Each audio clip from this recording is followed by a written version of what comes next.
So not only do the CMC get their cutie marks, not only does Diamond Tiara get a full-on reformation, and not only did this episode celebrate the 5th anniversary of MLP by coming out on October 10th, in the most epic way possible, I might add. But the synopsis of this episode was a subtle way to keep us from knowing exactly what was going to go on in this episode. Damn, Amy, keep on trucking. Plus 5 stars. Oh. You know, when John had told me, watch this episode, he was like, dude, you will excrete in the form of bricks. And I said, Pshaw, John, surely this is just another stellar episode of Pony Programming. Little did I know, yeah, this is a really spectacular portion of Pony Programming.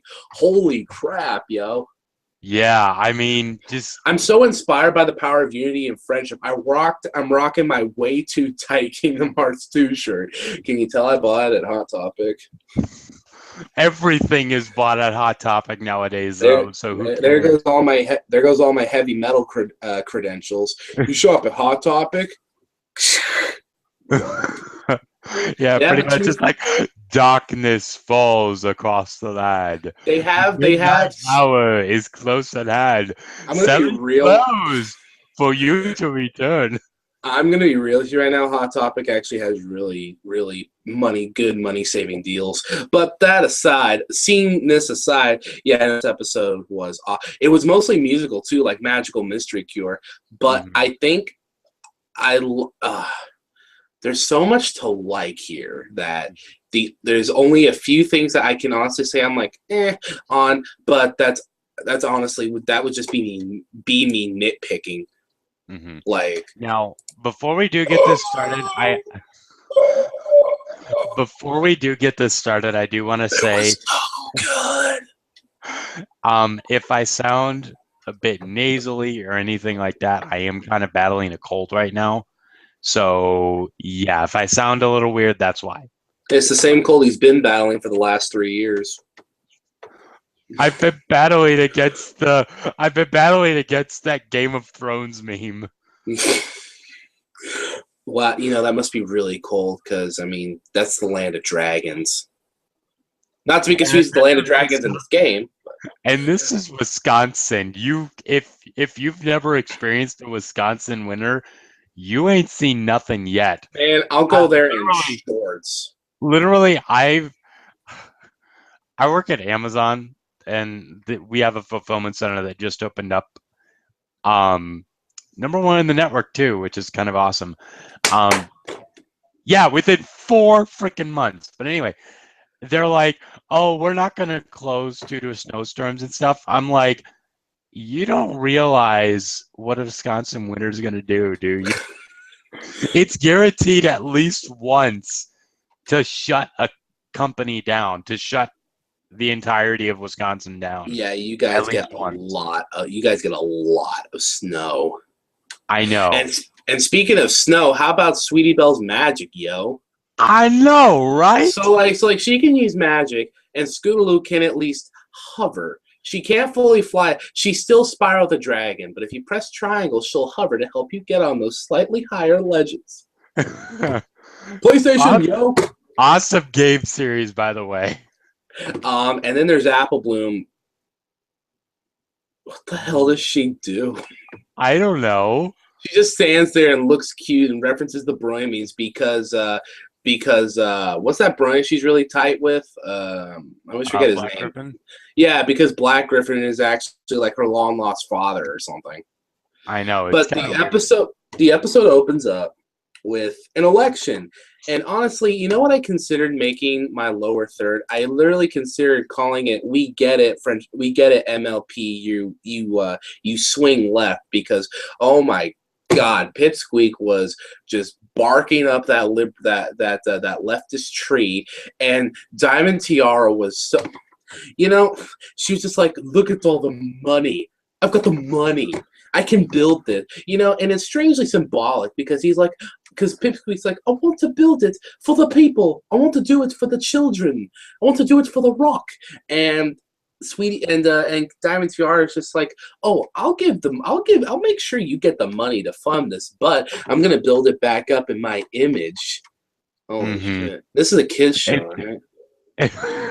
We keep saying that, seriously. I know, but with every episode like this, it becomes truer and truer. Commentary on the wine industry, Native Americans versus cowboys, the solution no one thought of. Why don't we just coexist? And now this, it's like, can MLP just run for president? Not one specific thing. I just mean the show. Can My Little Pony: Friendship is Magic just run for president? I actually have a shirt that I wore a couple years ago, back when the elections were going on back in 2012. Yeah. It literally is Rainbow Dash in American colors, and it says "Vote Brony 2012." And the thing about this episode is that it's not as black and white as, say, Fluttershy and Applejack's argument in Bats, where Fluttershy was literally purposely made to have the weaker argument, but she ended up being right in the end anyway. You feel kind of cheated on the moral, because it's like, really? But in this side, I mean, they definitely showed it goes without saying, but they showed Diamond Tiara's side of the story. And whatever. Basically, she's kind of like, have you ever seen Gravity Falls? She's a lot like a character named Pacifica Northwest. I tried to get into Gravity Falls, never could get into it, though. What is wrong with you? That show's incredible. I don't know what is wrong with me. The last good Disney show I've seen was Phineas and Ferb. And before that, it was Kim Possible. Kim Possible was my generation's Phineas and Ferb, damn it. Oh, yeah. As far as being mole rat. As far as being like the most popular thing ever. But anyway, so yeah, and then the music kicks in. The music's nice. To jump ahead just a tiny, I love when it's going back and forth between Diamond Tiara and the CMC, because Diamond Tiara's got this cool little ballad type setup that we see later in the episode after it all goes to hell for her. And the Cutie Marks bit kind of sounds like what's the song they had in Flight to the Finish? Oh, Charge the Strongest Horses. It kind of sounds like that. I know you liked it because it was all snare, but now here's the thing. It is a musical episode, and I'm kind of thinking, are the musical episodes going to literally like imply something important? I wouldn't be surprised. I'm just saying, because I mean, we had Magical Mystery Cure, which had like 9 songs. And come to think of it, you may be onto something, because in that one, which basically is series finale beta, that's what Magical Mystery Cure should be called, series finale beta. It culminated with all the stuff, and it led to Twilight becoming a princess, which I guess was kind of her destiny. And in this one, it culminates all the CMC stuff, and they're like, BTW cutie marks now, LOL #MLG. And so in that sense, I don't know if it's an overarching theme, but as a recurring concept for big endgame revelations or accusations, I mean, I like it. Anyway, so what's really interesting is that, you were talking about they go through the whole like political debate and everything. And it's like, I want to fix the playground that T-Rex smashed. And Diamond Tiara is just like, well, I fixed the window that Discord destroyed. And it's just it is just a window, a tinted glass window pane of herself done in the art style that Discord possesses the window panes in his episode in. And then you get to the point where it's just like, I want a big statue of myself.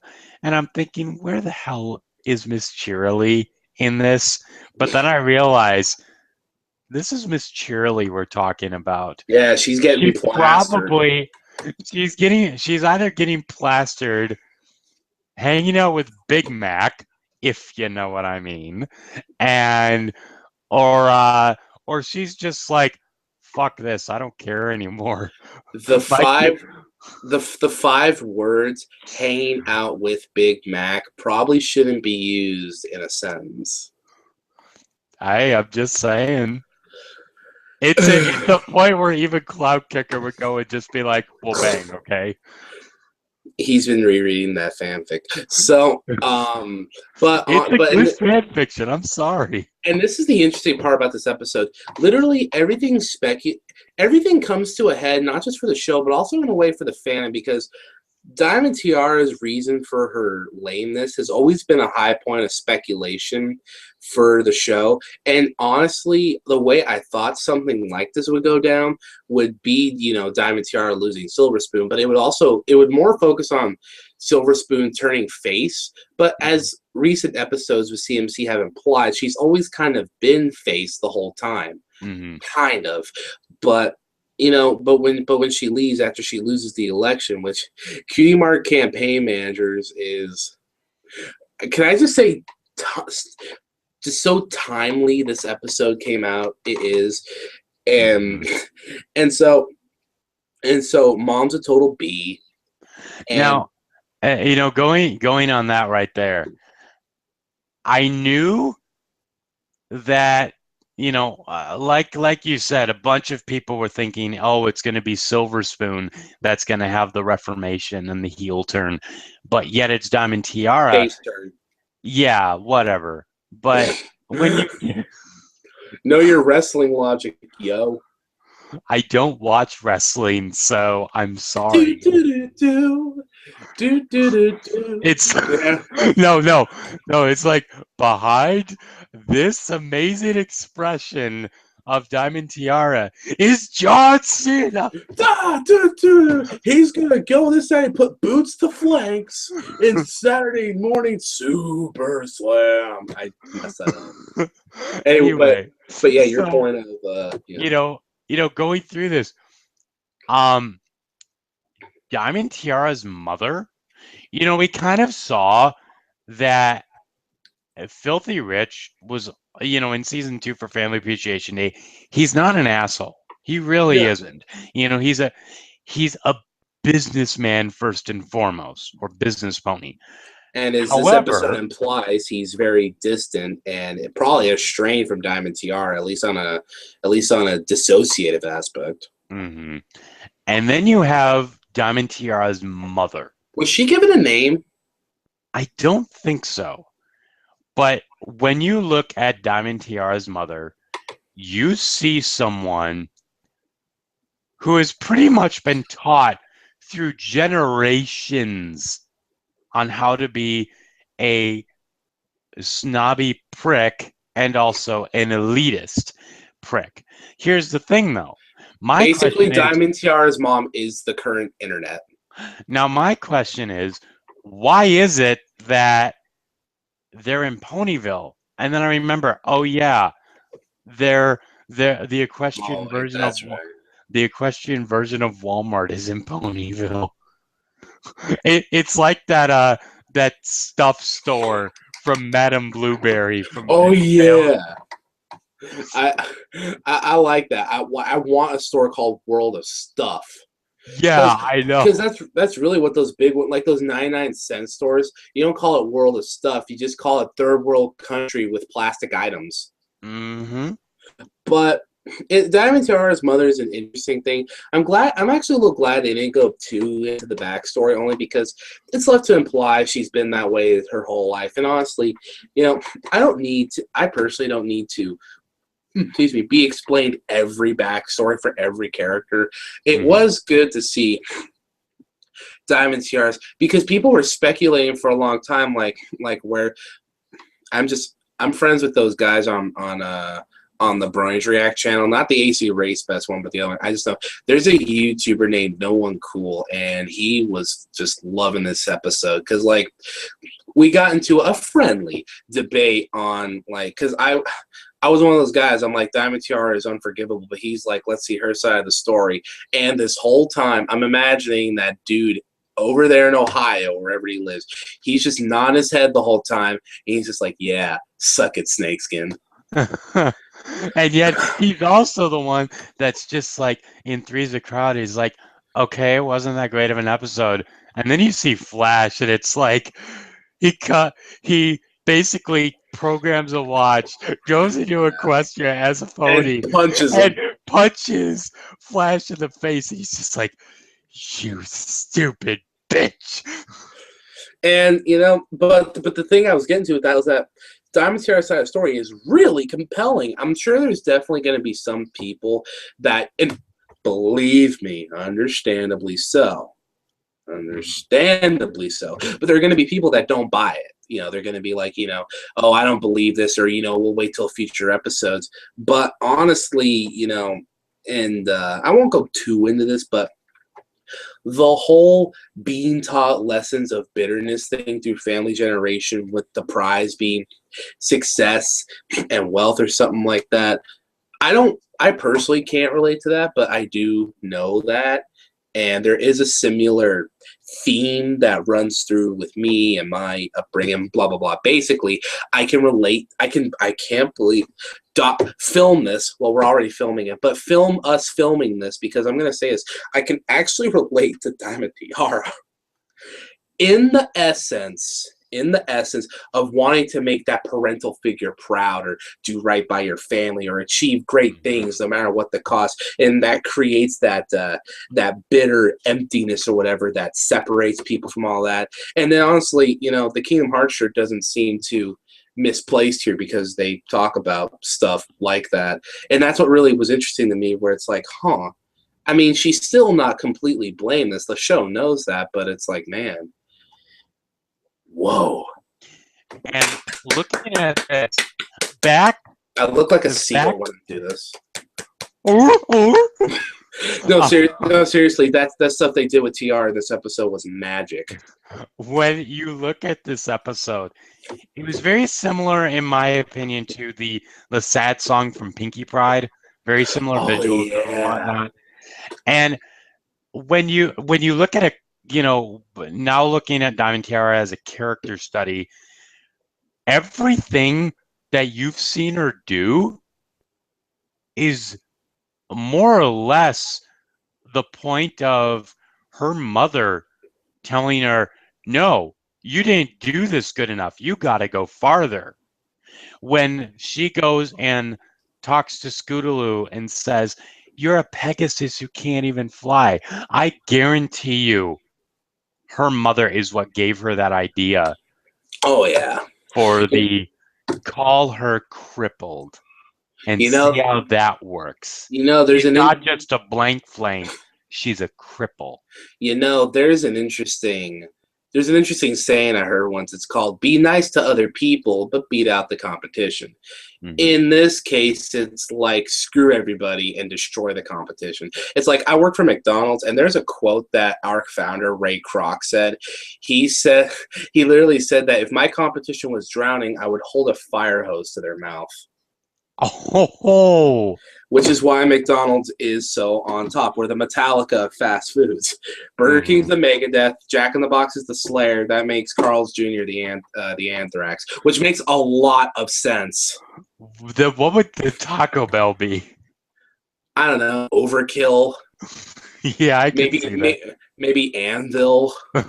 Anvil, the heavy metal legends that never were. Yeah, pretty much.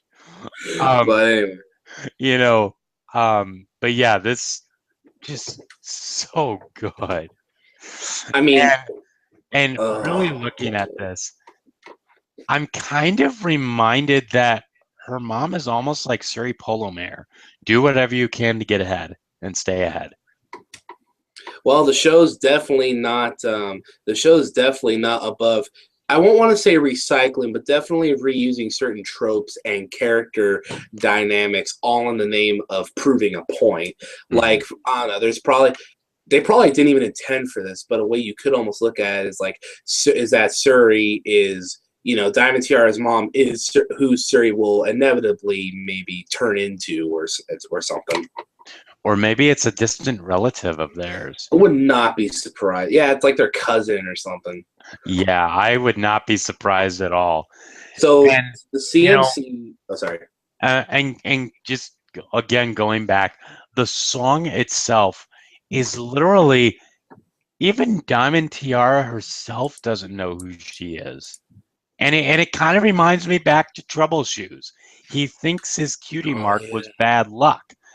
Diamond Oh my Tiara god. sees it as, Oh my god. this cutie mark is me being a spoiled bitch. Oh my god. What redeeming factors does my cutie mark have?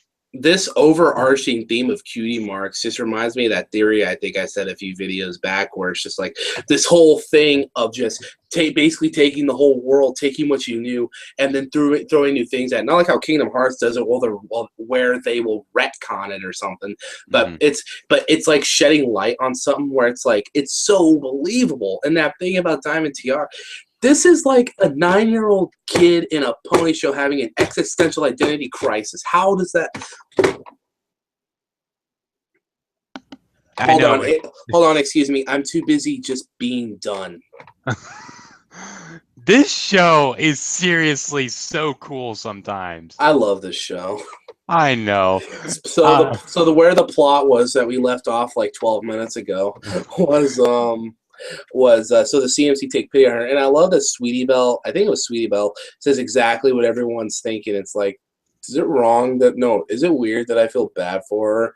And it's like, I mean, come on. 5 years of Diamond Tiara being an unrelenting jerkhole. Come on. Why wouldn't you feel conflicted to feel sorry for her? I mean, she's still a kid, but she was a bad apple. Mm-hmm. I will say one thing though. It reminds me of a fan fiction. And I believe the fan fiction is called like Why Am I Crying or something like that. And it's basically where Diamond Tiara gets in a freak accident and dies. And it's the character study of the CMC going through grief, even though they never realized they would actually go through grief for someone like Diamond Tiara. Well, that's because the CMC are awesome people, as evident when they're like, you know what?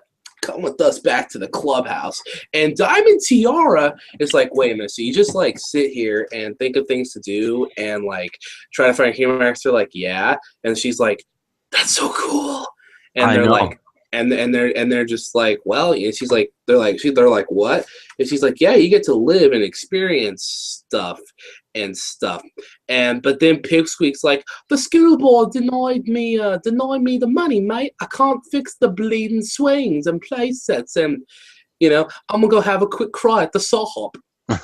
I went to find my piggy bank, but I found out it wasn't even enough. That was so I don't want to say cringe in a bad way, but that was so cringe-worthingly cute. Because he's got his little piggy bank and his little hooves, and he's just like, but my piggy just wasn't nearly full enough. It's like, oh, you poor kid. And plus, who didn't have the piggy bank? We all believed if we just put coins in there that they would just amount to a lot of money. But in the end, after like 4 months, all we had was like 32 cents. Mm-hmm. So she's like, wait a minute. I've got an idea. I'm going to go, right? And check this out, you guys. I'm going to go back and buy the election. I'm going to go back in time. Sweetie Belle, find me a DeLorean. Get me a DeLorean and Huey Lewis in the news. What about Christopher Lee? What about Christopher Lloyd? What about Christopher Lloyd? So she's running, and this is the part I was talking about earlier where I like the mishmash, clish, clash. Oh, mishmash of songs where it's like you got Diamond Tiara's like big and bold, like powery thing ballad, and then you got the CMC with their Hearts as Strong as Horses remixed by Living Tombstone, and at least it's not that bad. You know what? Who is that guy? Who was that one remixer we talked about like years ago? Oh yeah, at least it's not So Gap or Simgratina. That was the guy. Those guys suck. It's kind of funny. I was at MSP, and it was something along the lines of where the the music messed up on Black Griffin and Michelle Creeper or something, and And Gabriel just comes up and he's just like, look for the Livy Tombstone remix next month.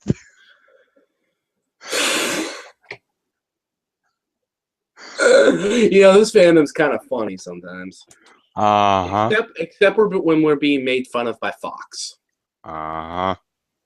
So, honestly, I hate to Was that true that people were taking disability time off work just to watch the show? Was that true, or did they make that up? They probably made that up. I really hope they made. I mean, I love the show too. I mean, I love the show enough to meet with this guy every Thursday, more or less. But I mean, I'm sorry. That's just that was always weird to me. Not the fact that whether or not it was real, but just the idea of doing that for anything. Mm-hmm. I mean, I'm taking a week off of work when Kingdom Hearts 3 comes out, but that's different. But anyway, I'm sorry, but I have to disagree with you on this scene. I felt that this song, it didn't resonate with me, number one. And number two, right after, it felt like Diamond Tiara's redemption was a bit rushed. It was better. I'll concede it was slightly rushed, but I will only consent on the grounds that it was less rushed and more believable than Gilda's. Yep. But I still say Discord's Reformation was a lot better. Well, yeah. I mean, he had 2 reformations, but it of course coming to a head in the season 4 finale. Mm-hmm. And anyway, so, she's like, I'm going to be my own pony now. And Diamond Tiara's mother comes up and it's like, what did you just say? You're coming home with me, young lady. And she's just like, no. I'm just like, ooh, it's about to go down. I timed that perfectly on my side. It went down with the sickness. She's like, Mom, you're a bitch. And I won't be one anymore. She's like, say what? Say what? And then she sings a song like, I'm going to help people and be this. And it's like, I gotta tell you this though. The whole, like my cutie mark's always been about telling people what to do. And then it turns out that the cutie mark was meant to tell people what to do, but in a pious manner. I'm like, she still gets to be bossy though. When she had that heel turn about her cutie mark, I was whatever. I'm sorry, I'm an actor. I think of heel turn more than I think of face turn. Well, the WWE superstars are actors too, kind of. Anyway, with her face turn, it almost sounded more along the lines of like, that book, How to Win Friends and Influence People? Yeah, I do actually. It kind of reminds me of that's kind of what her cutie mark is. It's still being able to tell people to do things. However, like you were saying, yes, in a pious manner, but also in the manner of being like, hey, this is not meant to harm. This is meant to help. I get it. Kind of like I was just thinking this while you were saying that, like just like the natural born leader type thing. Mm-hmm. Exactly. Where it's like she's meant to rally people to do great things and use her money and the influence of her family's name to do nice things. Wow, so that also makes her like Weiss Schnee from Ruby. Cool. Mm-hmm. More or less. So then all that, and then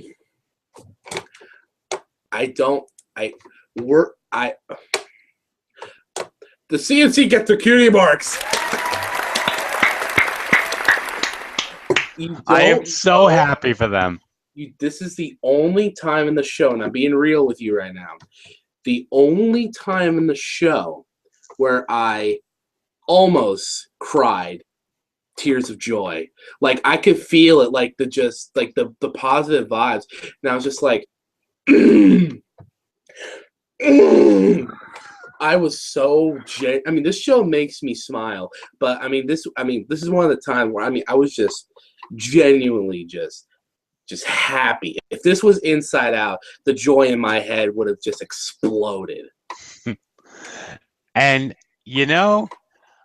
let's talk about their cutie marks for a minute, because seriously, let's be honest. We all knew they were gonna look weird, no matter how good they were, because we saw them. We knew them so long without blank flanks. But I'm not gonna lie, and I think you were going with this too.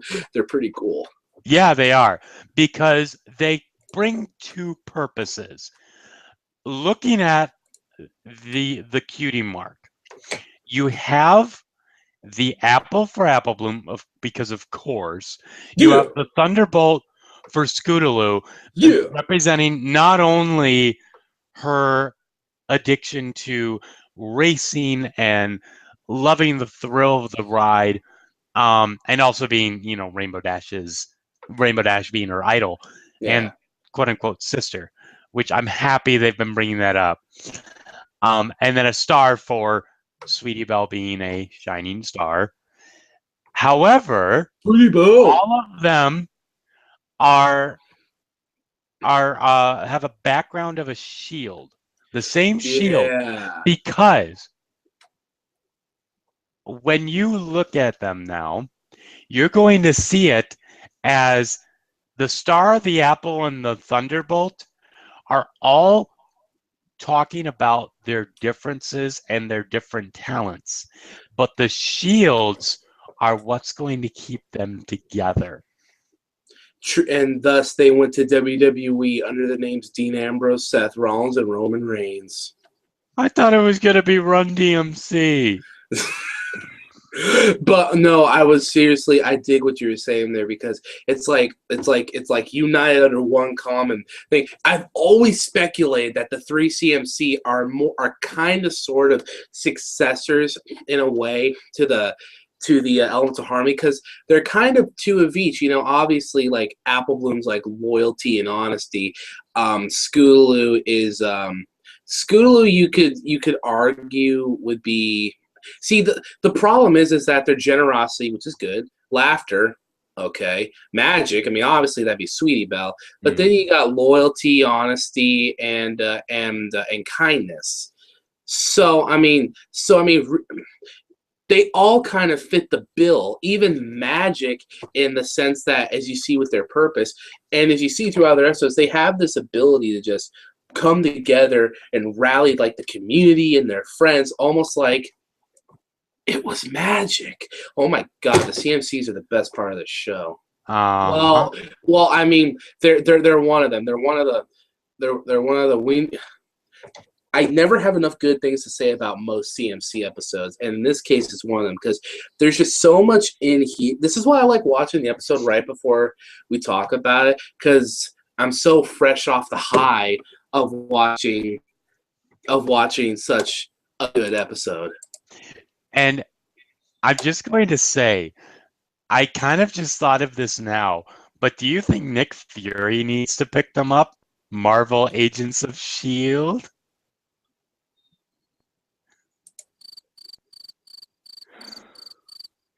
Damn it, John. Okay, so we haven't had one of those since season 4. So obviously you folks know where this is going right now, but I'm just gonna say it like this. Crap, wrong one. Hold on. This episode gets a 10 from me. And there are nitpicks. There are nitpicks, sure. There's some things that are mildly, and I know a 10 is supposed to The thing with 10s out of 10s and 5s out of 5s and, plus 5 stars is, look, I don't feel it's supposed to represent perfection or just 100% excellent awesomeness. No. To me, personally, it resonated with me deeply. The emotion, the episode affected me enough that I liked it. And despite the flaws, there's probably never been a perfect anything that I've watched from anything, but this is a 10 out of 10 for me because I know I could put this episode on again and enjoy it all the way through. So that's my 10 out of 10. That's how I feel about ratings. So if any of you guys watched Jeremy Jahns, this episode was awesome-tacular. Because he does an applause thing with that thing. Uh-huh. He does. Yeah. I'm going to say, before I give my score, is the fact that at the very end of the episode, there's one final song, and it's literally Applejack, Rarity, and Rainbow Dash. Oh, I forgot about that. To the CMC about how proud they are. And when Rainbow Dash came up and did that, I'm just like, tears. It's so beautiful. I forgot about that scene. That solidifies it as a 10 even more because that scene was heartwarming as hell, yo. I agree. It was very good. And let's watch it again. I'm going to say, though, and we're really excited because we're getting to review something awesome after this, which you'll hear more about it in the next few weeks. Duh. But anyway, but I'm going to give it a 9.5. And here's the reason why. My double chin is pissed at you. Here's the thing. My version of scoring with a 10 not only doesn't need to resonate with me, but it has to hit me on a very deep level for me to think of an episode as a perfect 10. Amending Fences did that because it was a character study of a possible Twilight. Thanks for the Memories because it was just amazing, and it was going through the 5 stages of the grief. It was Majora's Mask, the episode. Sleepless in Ponyville because it's the first Scootaloo episode, and it's a psychologically driven episode. This episode, for the most part, was very solid. Just check, check, check all the way down. But when you got to that running portion and the face turn of Diamond Tiara, like I said, it did feel a little bit rushed. Yeah, I felt that too, but I mean, I know that's just nitpicky of me, but it's kind of the same thing as I thought of like with Castle Sweet Castle, where it's just like, come on, you guys are friends for over a year now. You should be able to work this out. That's different though, only because the amount of depth that this show has added into their friendship to where they are the best friends moniker, and yet they're afraid of hurting their feelings if it's out of a good cause. Come on. We all have those friends where it's like, hey, by the way, this sucks. You made this? Wow, it's horrible. Yeah, I know what you mean. But it's in a good name. Just look at Brian. Oh, hey John, look at this sweet car I got, and you're just like, I was in a play. I'm a thespian, and he's just like more like a wussy. I don't know how Brian talks. It's kind of funny because I have a 2008 Dodge Avenger, which is a nice car, and my friend Mike has a 96 Camaro ZL1. And so, or no, Z86, I believe.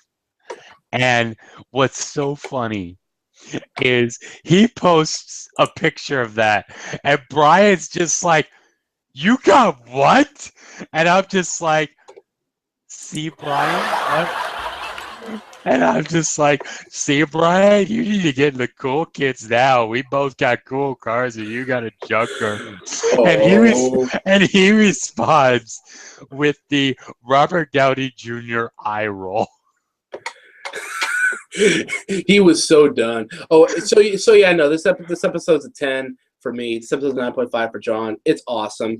It's a very good episode. If you've watched it, watch it again because you'll probably like it Well, I know I'll like it the fourth time. So, but yeah, thank you guys so much. Once again, this was an awesome time. And by the way, schedule might be a little bit more evened out very soon. Like I said, I do work at Amazon, but I work nights. So basically, I have no time anywhere other than Thursday to do these reviews. So basically, that's why they've been on Thursday of the week after the episode. but And he's requesting a day shift because we just can't compete with WWE SmackDown anymore.